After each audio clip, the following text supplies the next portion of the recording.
how to live their lives using biblically based financial principles.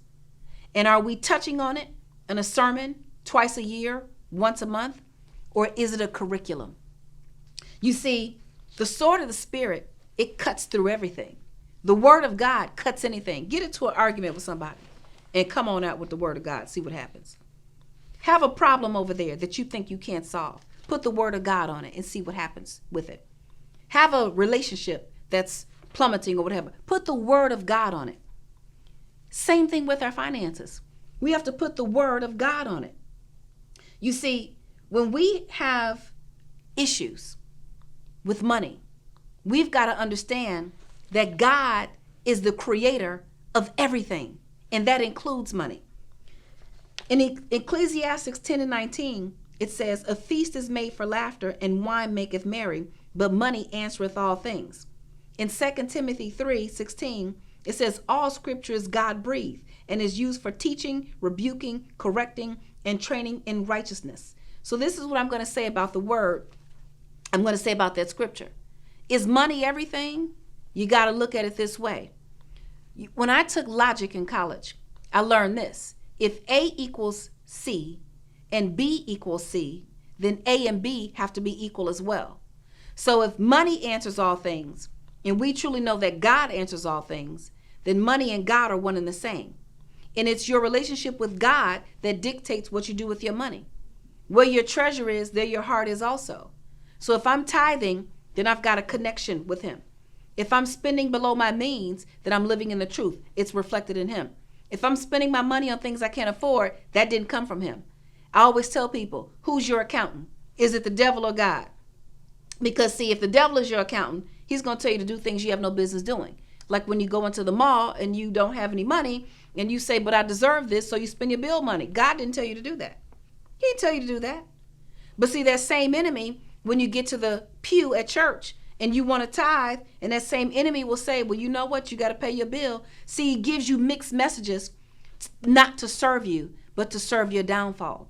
So the sword of the Spirit is the word of God. And I believe that every single person who is in ministry needs to go through a financial education based on biblical financial principles. And it does not take place in a sermon that happens once a month. It has to take place in something that is ongoing and progressive. 6 months at a minimum, I would say 18 months to master it. We must master money, and the word of God gives us the ability to do that. I want to talk about the breastplate of righteousness. The breastplate of righteousness in the financial world is credit. The Bible says, treat people how you want to be treated. Ultimately, we're supposed to love everybody. I say, treat your creditors as you'd have your debtors treat you. Remember the last time somebody called you to borrow $50 or $100 and promised to pay you back on Friday? When Friday rolled around, you haven't heard from them. As a matter of fact, when you call them on the cell phone that your loan probably helped to keep on, they don't answer the phone. Now what happens? You talk to other friends, other family members, other people who know them. Guess what? You want to kill them. And you say what? It's not the money. It's what? The principle. Exactly. So when you owe a creditor, it's not the money. Oh, but it is the money because they're going to get your credit if you don't pay them. It's the principle. When you can't pay your creditor, pick up the phone and call them. Don't hide. Don't run. Tell the person on the other end of the phone, because the person on the other end of the phone is just like you. They're working a job. They're not the CEO of the company. They're somebody who makes an hourly wage. Explain your situation. Almost everybody can qualify for a forbearance or deferment if you have an installment debt that is past due or that is going to be past due. An installment debt is any debt that has a start date and an end date for payment, like a car note or a student loan or a furniture bill. You can ask for a credit moratorium for a credit card if there's a natural disaster. Pick up the phone and communicate. So credit is important. Lots of people ask, are there grant programs for us? Are there programs for people with poor credit? We are supposed to be the head and not the tail. We are supposed to be above and not beneath. We don't need the credit programs or the grants for people with bad everything. We want to raise ourselves up. We want to be responsible. We want to be righteous, and we want to be accountable. So the breastplate of righteousness is credit. And when the people in the ministry have good credit and know what to do with their name, then the church will have all the resources that it needs to expand worldwide. Philippians 4:13 is a scripture that everybody knows. I can do all things through Christ who strengthens me. Well, what people forget is right before that, Paul said, I've had a lot, I've had a little, and I've learned to be content in either situation. So being content right where we are doesn't mean we've settled.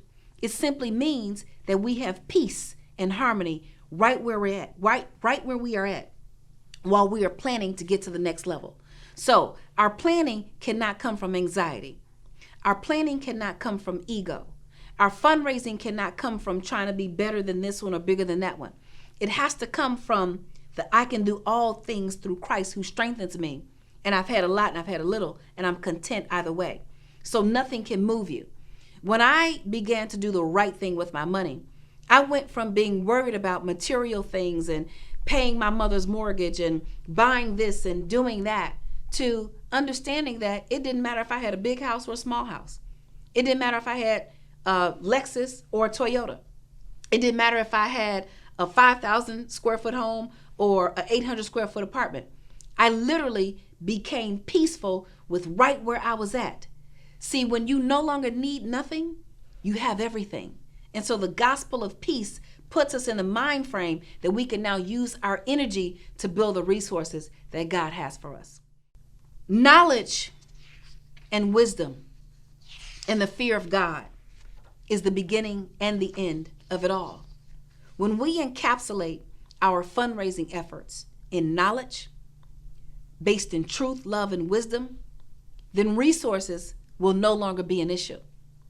The helmet of salvation will protect our minds from the things that tell us we should do this, but that's not wise.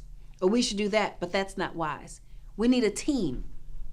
The Bible says that plans fail for lack of counsel, but with many advisors, they succeed.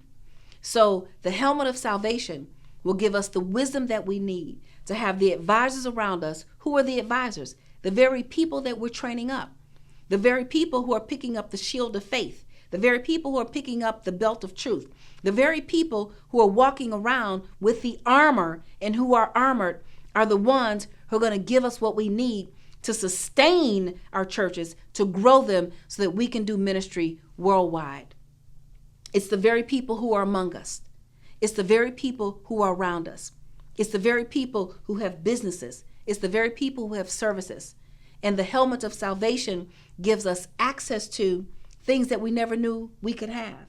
How do we get to the next level with our churches, with our ministries, with our finances, with raising funds, with going to the next level? We put on Christ. You see, the armor of God is not on the defense, because then our egos have to rise up. The armor of God isn't even on the offense. The armor of God is Christ. We put on his love. We put on his truth. We get rid of judgment. We put on his embracing spirit of all cultures, all races, all colors, all genders. We put down the stereotypes. We put down the judgment. We walk our own path daily. We ask God to forgive us as we forgive those who trespass against us.